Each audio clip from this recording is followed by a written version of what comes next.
lost consciousness after being poisoned by Adrian. I didn't expect to be reborn 10 years later. I thought everything would be the same as I remembered, but I didn't expect to suddenly have such a big son. What surprised me even more was the young master of the Anderson family in New York actually brought a child. In front of everyone, he surrounded me, suddenly knelt down, his eyes were red, his voice was filled with pleading. "Emily, is this really not an illusion? Mom, I finally have a mom. I'm no longer a child without a mother." I opened my eyes. Everything around me was both familiar and strange. "Hey, have you heard? There's a party going on at the Manhattan Villa. I heard it's to celebrate Mrs. Anderson." I was momentarily stunned. I felt a bit confused. Isn't the Manhattan Villa my home with Adrian? There was no time to think more. It's only about a kilometer to the Manhattan Villa now. I hurriedly walked forward. I walked into the Manhattan Villa wearing a mask. Everything here is just as it was when I left. I saw a woman standing in the middle of the hall.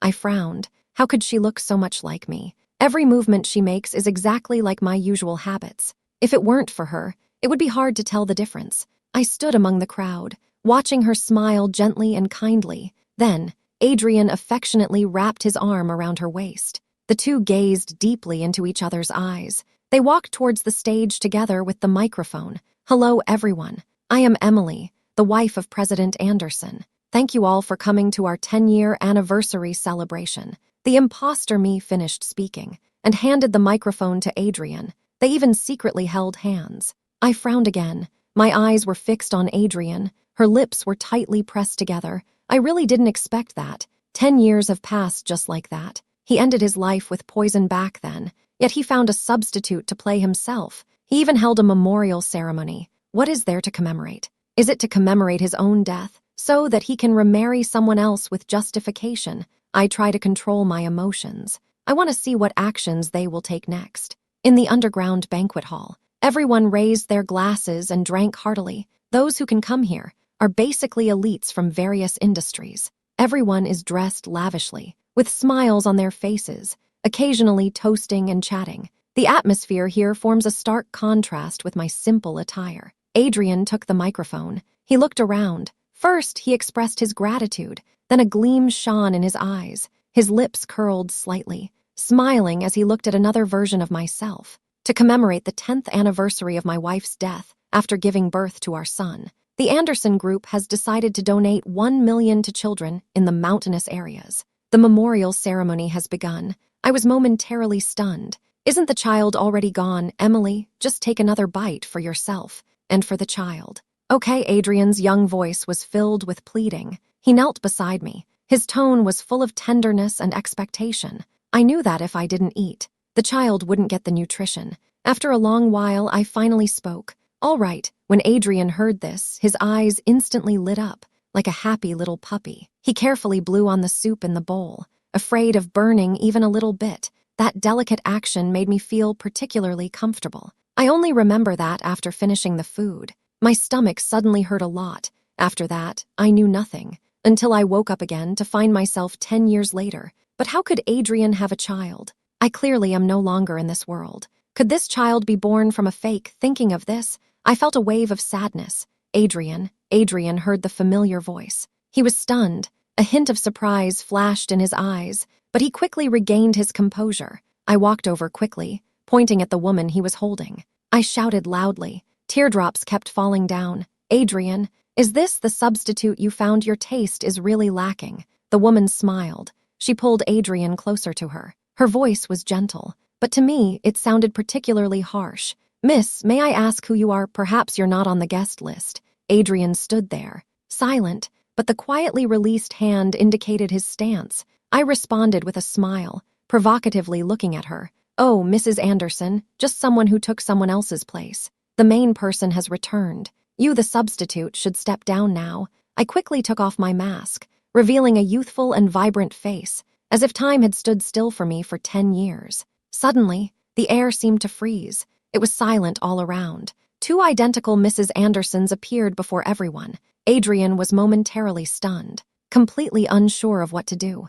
Emily pouted, with a face full of displeasure. She reached out to grab Adrian, but Adrian cleverly dodged. She asked, "Adrian, who will you choose?" I crossed my arms. casually looking at the conflicted man in front of me. Before he could make a decision, Grandma Margaret walked down gracefully. She slowly came down the stairs holding a child. She said coldly, "Adrian, Emily went through life and death to give you this son. If you let her and her son down because of someone else's words, then don't come back. Take a good look. The woman in front of you is so young. How could it possibly be Emily?" The old lady's gaze was stern. She loudly issued a final ultimatum to Adrian. I followed everyone's gaze and saw a boy. He looked just like Adrian, like a miniature version of Adrian, Daddy. The boy was wearing a suit and tie. His demeanor was composed. He looked like a little adult. Whose child is this? Is it related to Adrian and Emily? If my child had survived back then, would he be the same age as him now? There was a hint of sadness and sorrow in my eyes, but my eyes remained fixed on Adrian in front of me. I don't want to miss any of his expressions. If he doesn't believe me, I wouldn't mind teaching him a lesson. Grandma Margaret's face was gloomy, clearly very unhappy. Her tone was somewhat harsh. She said to Adrian, "You should at least have some common sense. Don't just find someone to replace Emily. Emily is the great contributor to our family." After enduring numerous difficulties, she gave birth to a grandson for the Anderson family. Margaret pushed Emily forward. Emily's eyes were filled with tears. She sobbed as she stepped forward. She grabbed Adrian's coat. "Adrian, we are the couple here. This is definitely a fake, after all these years of marriage. Doesn't that mean more than just a few words from her?" Adrian was listening. Grandma Margaret immediately called for security, preparing to kick someone out. She instructed, "Call a few security guards. Take that troublemaker to the police station." I was so amused by their ridiculous words that I couldn't help but laugh. I scoffed, with my hands on my hips. I stared at Adrian with wide eyes. It seems he won't learn his lesson unless he's taught a lesson. He won't remember the lesson otherwise. He couldn't even recognize me, and he even wanted to send me to the police station. In reality, I really did that. A crisp sound broke the silence in the air. "Adrian, you really have grown some skills. You actually found a substitute to play me. Whose child is this again?" He actually did such a thing in front of me. I was furious. I slapped him again. "I told you to find someone else to replace me. I told you to have a baby." Grandma Margaret saw this scene. She immediately got anxious. She didn't care about her image. She rushed over. "How could you hit my son? What qualifications do you have?" Adrian was momentarily stunned. He incredulously touched his own face, mumbling quietly to himself. "Why does this feeling seem so familiar? Could it be?" I coldly responded. What? Only now did I remember the connection between Adrian and me. It all started with a school bullying incident. Who would have thought? The current president of the Anderson Group was once a target for bullying. That day after school, a group of people crowded in the alley. I didn't want to get involved, but then a stick suddenly appeared in front of me, blocking my way. There was no choice. I could only stretch my muscles. After some tussling, everyone had 2 stick marks on their faces. It was at that moment Adrian clung to me like an unshakable piece of toffee, tightly wrapping around me. I looked down at the man in front of me who was grinning foolishly. I couldn't help but slap him again. I teased him with a smile. "Are you awake now?" Adrian nodded like a chick pecking at rice. He completely lacked the usual authority of a CEO. Everyone present was stunned. "Emily, is it really you who has come back?" Adrian's voice trembled a bit. His eyes were red as well. Seeing him like this made me feel even worse. I couldn't help but slap him again. Adrian seemed to feel no pain. His eyes were fixed on me. He continued to speak his mind. "I miss you so much, Emily." I let out a cold laugh. I pointed at Emily on the other side and retorted, "How could you think of a substitute? You really are something." Adrian fell silent for a moment. He said in a low voice, "Emily, I'm sorry, I had my doubts before, but Margaret told me. It's because your body has changed a bit after giving birth. That's why I didn't dare to touch you. He also told me not to bring it up." I let out a cold laugh. I said bitterly, "So what happened later? You accepted that substitute and treated her as if she were me. You had a child with her." Sometimes I really want to open up Adrian's head to see what's really inside. As we talked, my tears started to flow uncontrollably. After all these years, if I said I had no feelings, that would definitely be a lie. From childhood to now, Adrian's biggest fear is me crying. He fumbles around for tissues, carefully helping me wipe my tears. I pushed him away and said, "Don't touch me, go away. Let's just end it here. I don't want you anymore. I feel like you're not clean." I tried hard not to look at him. Tears kept falling down. It looks particularly pitiful." Adrian's eyes widened. He held my hand in disbelief. He said with a trembling voice, "Emily, I can't be without you. I've never been with her. That son is actually yours." I gave a bitter smile. His expression suddenly became serious. I said coldly, "Adrian, don't think I'm that easy to fool. You say you are my son. Where's the evidence? Say something." Adrian's originally bright gaze suddenly dimmed. His voice was low yet exceptionally firm. "He is indeed your son. If it isn't true, I am willing to accept any punishment." He raised 3 fingers. His expression was as resolute as if he were joining an important organization. I hesitated for a moment as well. I looked around. He asked coldly, "What is his name?" Adrian felt a bit awkward. After hesitating for a while, I finally spoke up. "Hello, Auntie. My name is Adrian Jr." The boy looks very polite. He's young, just like Adrian. He always has a serious expression. I lowered my head. I gently pinched his cheek. Then I looked at his nose and mouth. I found he resembled me a bit. My doubts seemed to start fading away.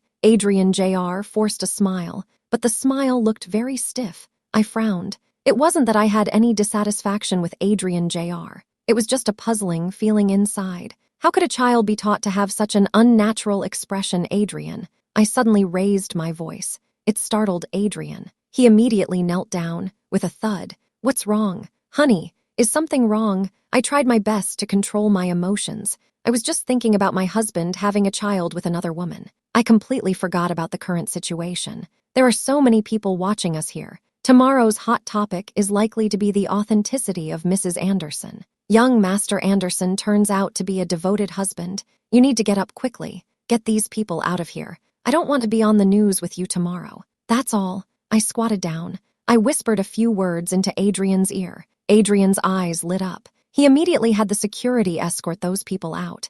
Now the room only has Anderson's family and 1 outsider left. He said with a smile, Hee, your methods are truly impressive." I looked up at the old lady on the stage. There was a hint of dissatisfaction in her eyes. Since being rebutted earlier, the old lady's expression has not been good. Now she is being supported by that impersonator. She held her chest with her hand. She kept making sounds off. "Ouch, ouch. Son, are you really going to watch this outsider bully your mother?" I tilted my head and looked at Adrian. I wanted to see how he would react. I didn't expect that. He suddenly stood up. One hand tightly grasped my hand. He shot back without hesitation. "You're not even my real mom. Why should I give you any face? If it weren't for this substitute back then, I would have definitely taken action myself." I was taken aback for a moment. I asked back with a bit of a tremor in my voice, "Actually, that bowl wasn't a miscarriage prevention medicine, right?" Adrian also noticed. He lowered his head. His eyes were dull and lifeless.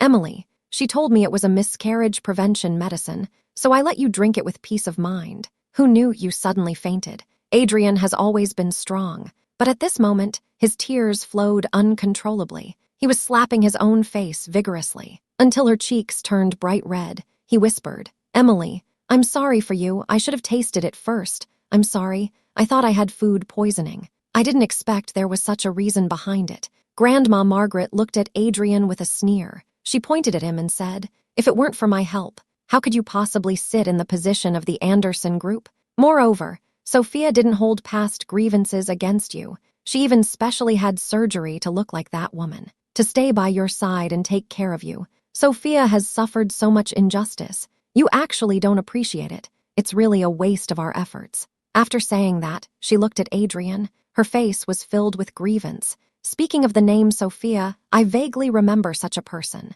Sophia was the young lady of the Anderson family during middle school. I heard her family is quite wealthy, but Adrian ignored this lofty young lady. Instead, it sparked her rebelliousness. Back then, she passionately pursued Adrian, but at that time, Adrian's mind was entirely on me. He didn't have time for her at all. In fact, he was even colder towards her. She surprisingly had such deep feelings for Adrian. She even went so far as to get plastic surgery to look like someone else, just to play a different role beside Adrian, silently guarding him. "Adrian, do you really have no feelings for me at all? Not even a little bit. Sophia is a beautiful and delicate girl. Right now, she is crying sadly with my face. Adrian isn't even looking up now. He is just fiddling with my hair. No, I only have Emily in my heart. Sophia looks unwillingly at Adrian Jr. Her tone rarely reveals a hint of desolation. I raised you since you were little. You really have no sincerity towards me at all. Adrian Jr. coldly stared at Sophia, whose makeup was a bit messy from crying. He said in a flat tone, "Have you ever taken care of me? I always hear you talk. I shouldn't have been born. I'm an unnecessary person." I trembled all over. I thought of my son being called a little bastard since childhood. The anger in my heart could no longer be suppressed. I strode over. I slapped Sophia directly. She was stunned for a moment. "You actually dare to hit me?" She flailed her arms in a panic. I pressed her down without hesitation. I slapped her repeatedly. "You can't even play the role of a substitute well. What else can you do? You actually dare to say my son is a bastard. What are you even worth? Are you a bug?" I angrily slapped her again. I cried out in pain. "Stop hitting me. Aunt, please help me. I had my dad give that piece of land to you. Mother-in-law Margaret has been watching secretly. Now she's even pushed her into the spotlight."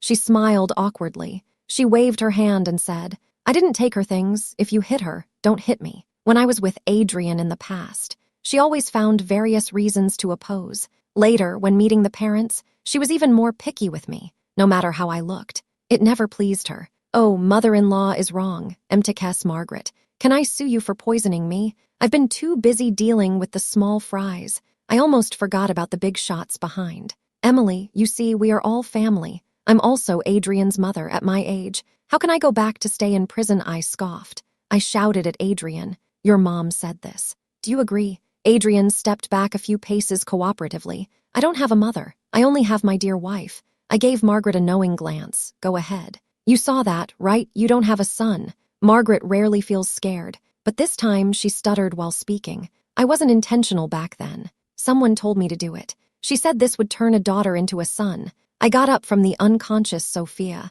I walked over to my son, Adrian Jr. I whispered something. After getting his confirmation, I looked at Adrian. My discomfort grew stronger. "Emily, don't call the police. I'll tell you who that person is. Don't call the police on me. I'm already this old. I really can't stand the life in prison." Margaret no longer cared about her image. She hurried towards me without needing support. Her face was covered in tears. "Hold onto my clothes tightly. That person lives over in Brooklyn. You should go take a look. I've already told you. Don't call the police. After all, Adrian Jr. can't be without his grandmother, and Adrian can't be without his mother." Hearing this, I felt like I had fallen into an ice hole. That place is a permanent nightmare for me. I don't want to remember it at all. Adrian immediately sensed that something was off with my emotions. He quickly took our son and left this place with me. We returned to our other home. Only those two were left on the ground, all the way. I remained silent. A small hand gently rested on mine.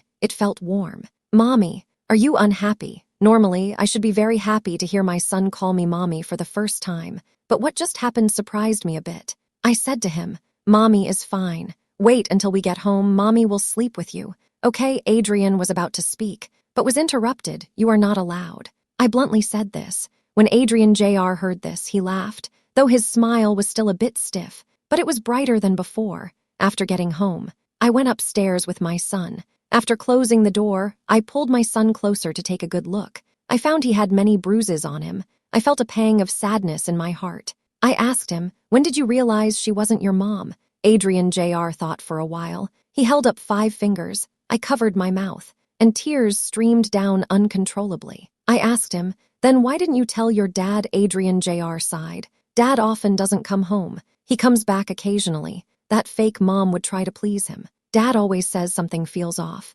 Feels like something is wrong. Dad's mental support is mom. I can't be so heartless." I gently patted Adrian Jr.'s head. I forced a smile and said, "You're still young, but quite clever. You have any antiseptic here? I'll put some medicine on you." After applying the medicine, I stayed with Adrian Jr. for a while. He fell asleep, still mumbling, "Mommy." My heart felt completely soft. I gently kissed Adrian Jr.'s little face. Then I carefully closed the door. At the door, Adrian stood there motionless, staring straight at me as I came out. His originally dull gaze suddenly brightened up. "Emily," I sighed.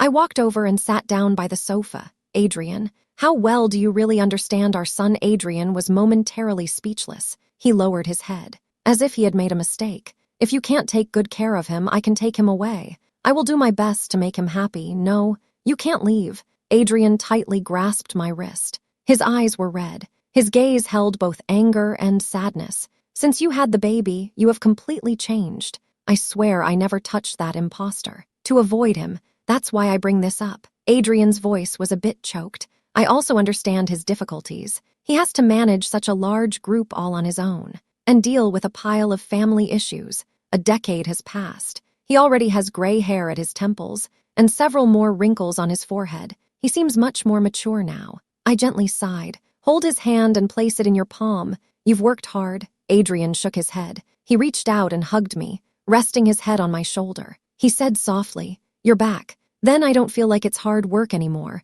We talked all night last night. I still can't figure out why I was reborn. But this might be an opportunity." I sat in the room scrolling on my phone. The trending topics were just as I guessed, about the authenticity of Mrs. Anderson's identity and President Anderson's humble attitude in the family. Some even wrote related fan fiction in just one night. I looked up. I saw Adrian Jr., covered in sweat. He hadn't even had time to put on his shoes. I hurried over to his side. Although I complained verbally, there was more worry in my heart. "Why aren't you wearing shoes?" "Mom is here. She won't let you walk. That's all I have to say." I asked him to sit down over there. I went to get his shoes myself. I helped him put them on. Adrian Jr. is no longer as distant as he was at the beginning. He rested his chin on his hand. He stared at me without blinking. He asked, "Mommy, can I skip school? I'm worried about going and then coming back. Then the dream will end." I smiled and tapped his nose. I asked, "Do you think this is a dream? If we ignore the man working nearby who is nervously watching us?"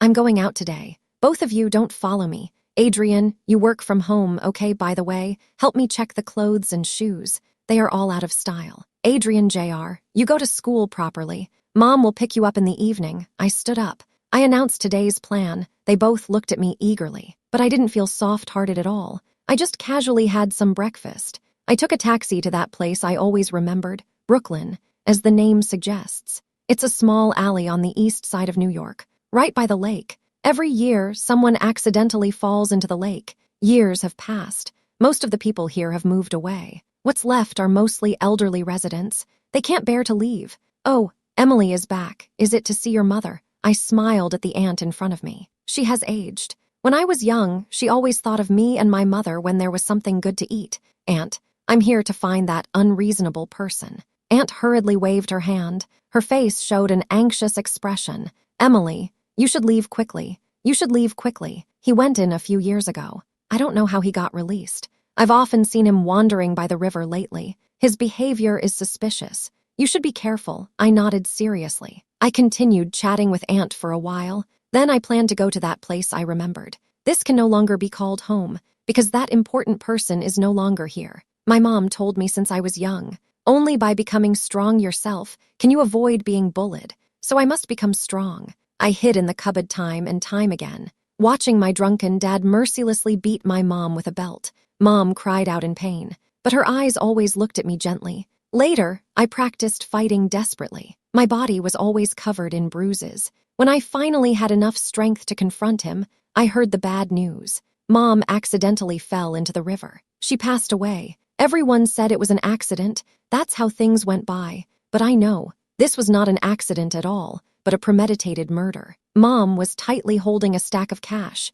This was discovered during the forensic examination. There was also a note inside. It said, "May my daughter be forever happy." I gritted my teeth. I endured everything to ensure he faces legal consequences. I spent a lot of money hiring a private detective, collected evidence. On the night I sent out the evidence, I lost my life because of that bowl of soup. I took a deep breath. I pushed open the door that hadn't been opened in a long time. Dust rushed towards me. My father. In fact, he doesn't deserve to be called a father, just a terrible person. He sat with his legs crossed, casually looking at me. His gaze filled with contempt. "You're luckier than your mom. Surviving like this is possible." I stared at him coldly. My eyes were filled with hatred. "It was you who gave her the medicine. You killed your wife and daughter. What benefits do you gain from this?" He burst into laughter. "It was just for fun." I really can't understand his way of thinking. Just the thought of being related to him makes me uncomfortable. I feel uneasy. That being said, you admit that you killed Emily. That man slowly walked towards me. In this dim environment, it felt particularly oppressive. He said, "You think I'm stupid? How could I possibly admit that? I didn't kill anyone at all. She fell by herself. Emily, do you think you can come here and leave easily? I'm not nervous at all, on the contrary." I smiled. I retorted, "You think I would dare come here alone? Would I come without complete confidence?" His expression suddenly became stiff. His eyes darted around. It's clear he knows he's about to lose. "Stop babbling with her. Hurry up. Sophia has her face wrapped in bandages." She glared at me fiercely. "Speak." "I still want to be Mrs. Anderson." I clapped in applause. "That's great. It saves me the trouble of looking for you. You all came to me." I casually picked up a stick. "I first hit that guy on the head." I said unceremoniously. "Who do you think you are? You're really a useless guy. You killed your wife and daughter. Now you're the only one left alive. Was it just to waste air? Seeing that you still show no sign of repentance, I hit you again. Are you going to talk or not? If you don't, I'll keep going. You really disappoint me. I raised you for nothing. You should have left with your mother from the very beginning." I was filled with rage. I swung the stick again with force. The stick broke with a crack. That person also fainted. At this moment, my hair was disheveled. My eyes were bloodshot. My whole body was tense. Sophia swallowed hard, seeing me like this, so crazy. She was momentarily speechless. She stuttered as she spoke. "No, Emily, I haven't done anything wrong. It's fine if I'm not Mrs. Anderson, right?" Seeing me approach step by step, Sophia suddenly knelt down. She bowed her head repeatedly. "Please, let me go. I have elderly people to take care of, and I have kittens to raise." I couldn't help but laugh. "Sophia, why are you still like you were in school? By the way, don't forget what you promised last time. Give us that piece of land your dad has, otherwise." I shook the phone in my hand towards Sophia. The screen displayed recording. Sophia took a look. Her face turned even paler. She kept mumbling, "If I had known, I wouldn't have come. Didn't become Mrs. Anderson. Even lost a piece of land." I worked hard to bring that criminal back to the police station. I presented the evidence in front of the police. He confessed to intentional homicide. This charge is serious. It'll be enough for him to spend some time in prison. That night, a big and a small serious face stared at me. Their gazes were locked on me. "How could you handle them alone? What if there are too many of them? Mom, do you not like Xiangxiang?" As she spoke, teardrops fell immediately. I sighed. Blocked Adrian Jr. from pinching his own hand. This matter. I think I need to handle it myself. Perhaps this matter has given me a chance to start over. "Mom, doesn't that grandma also count as an accomplice?" Adrian Jr. directly raised this question. I hadn't had the chance to respond yet. Adrian suddenly stood up. His tone seemed a bit urgent. "Hurry up. Why did you only think of this now? Don't let her get away." Later, the Andersons personally took the parents to the police station. This matter became a well-known story.